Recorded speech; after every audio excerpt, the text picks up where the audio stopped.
this.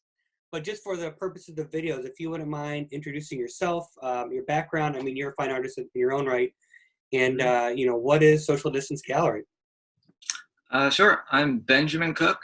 I'm an artist and adjunct professor at the Art Academy, Cincinnati. I went to undergrad at the University of Louisville and studied painting and drawing, and then got a master's in studio at University of Illinois in Urbana-Champaign. Social Distance Gallery is a place that I'm trying to fill in a bit of a gap and get people to look at the images of graduating seniors and MFA thesis exhibitions digitally, since a lot of times that moment is a springboard for a career, or it's an introduction to the world as an artist, not as a student. And we have an entire 2020 class that's missing out on that, so this gallery is hopefully kind of filling that role.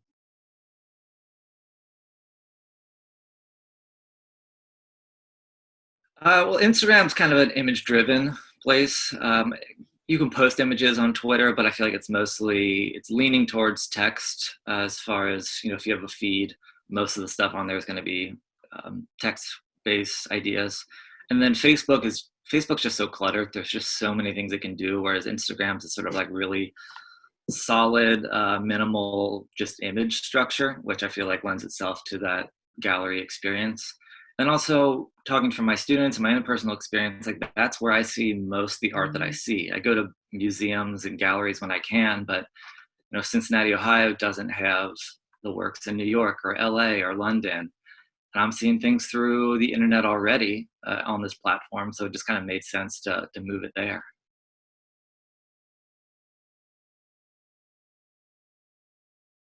Having to like jump into it and understand this world as a digital thing. I see a lot of young students and people that are much younger than me also seeing that sort of, oh, the digital version is this sort of lesser, version of the real, quote unquote. But I think for a long time, like I was saying before, we see the images through digital media before, or only in that format, before we see it as sort of a physical thing. And that becomes a real part of how people engage with and consume art today. And those are still really valid experiences. I don't ever have to see a work physically in person to have an emotional or intellectual response to it. And it's different, sure. Yeah, there's a lot of things that, that transition from physical to digital loses. You don't have the ability to kind of walk around it, the scale, the tactility, smell, all of that. But I think that sort of way of thinking is kind of only one-sided, because there's so much that's gained on a digital side.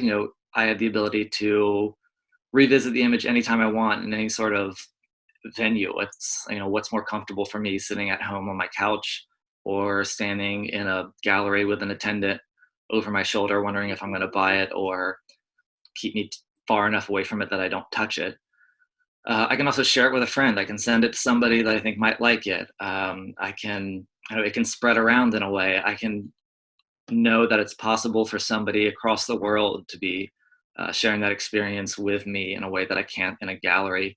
And I think, if I do see an image first online, and I have all of that ability and I can, do all those things, and then I go and see that same work physically, then you can talk about, the loss there, that, I can't do that stuff in a gallery. I can't pick it up off the wall and bring it to my friend's house and show it to him, or bring it home and look at it at my house unless I buy it. So I think, in that way, there's a loss in the other direction. I think now people are forced into realizing that, the experience of viewing art does have this sort of duplicity, where there is a digital or potential digital version at all times, and then the sort of physical world version, and that neither one is better than the other, but they're kind of like two parts of a whole. And people have to kind of recognize that now.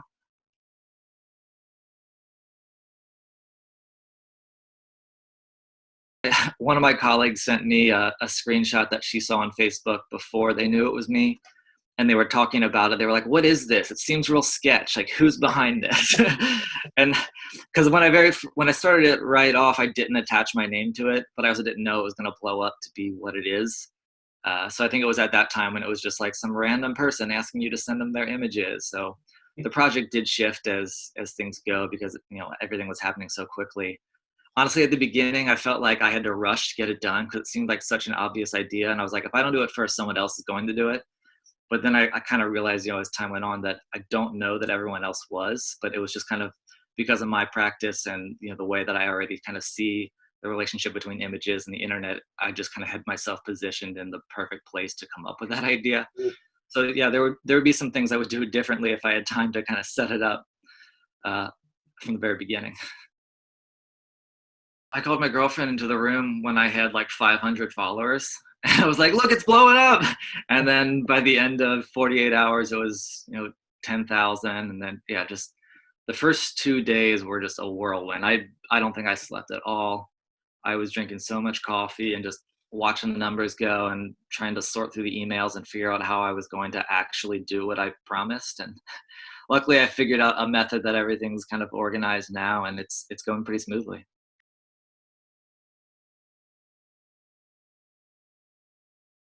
Um, you mean like, am I going to do it again next year or like Yeah. over the summer after this ends? No, I don't think so. This is just like a single one-off project of mine.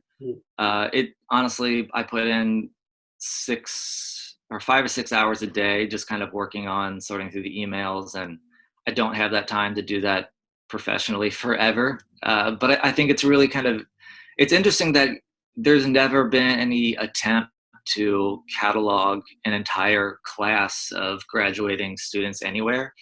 And I hope that, you know, maybe somebody with more time or resources figures out a way to make that the norm, whether it's, you know, you guys running the gallery, you have all the duties. Maybe there's one more added that like a part of it. And if every graduating senior is they get their work photographed and then you submit it to this certain platform or site that just kind of has this catalog where you can go through and see everyone what they're making in the future. I don't really know.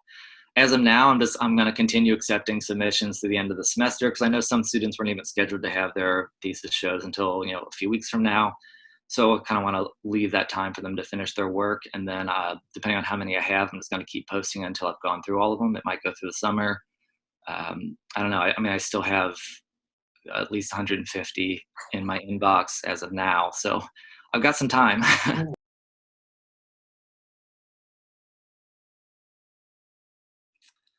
Well, I mean, it's been tough for me too. Like, yes, I've, you know, I've stayed pretty busy, which has been helpful, and, you know, hearing all of the people who are just really excited about this project because they were, you know, so upset that their shows were canceled has given me a lot of strength and energy to keep going.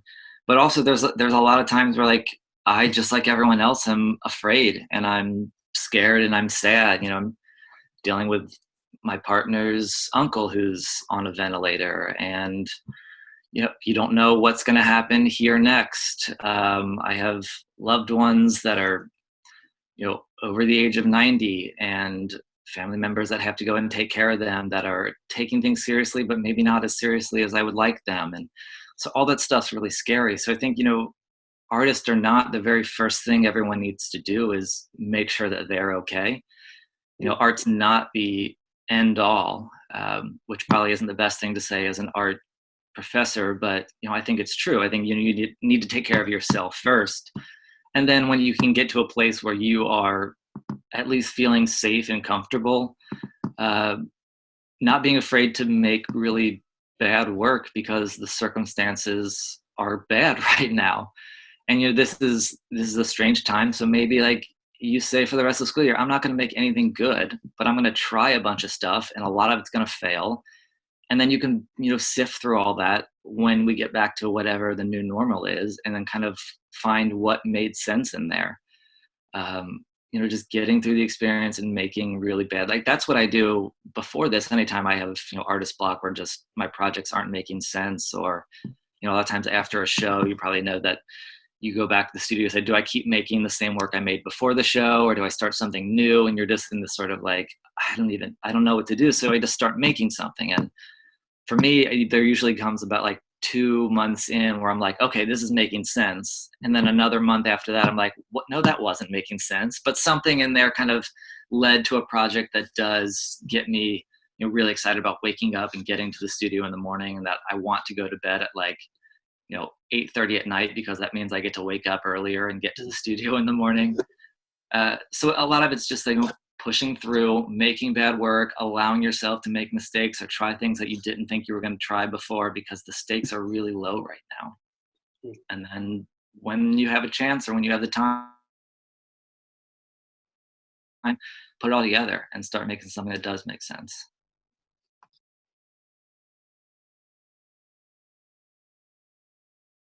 Yeah, thank you for having me. And honestly, I guess another thing for the students, these sort of conversations, this is helpful. Just talking with people, seeing them, meeting people you've never talked to before, or talking to the people that you were used to talking to every single day.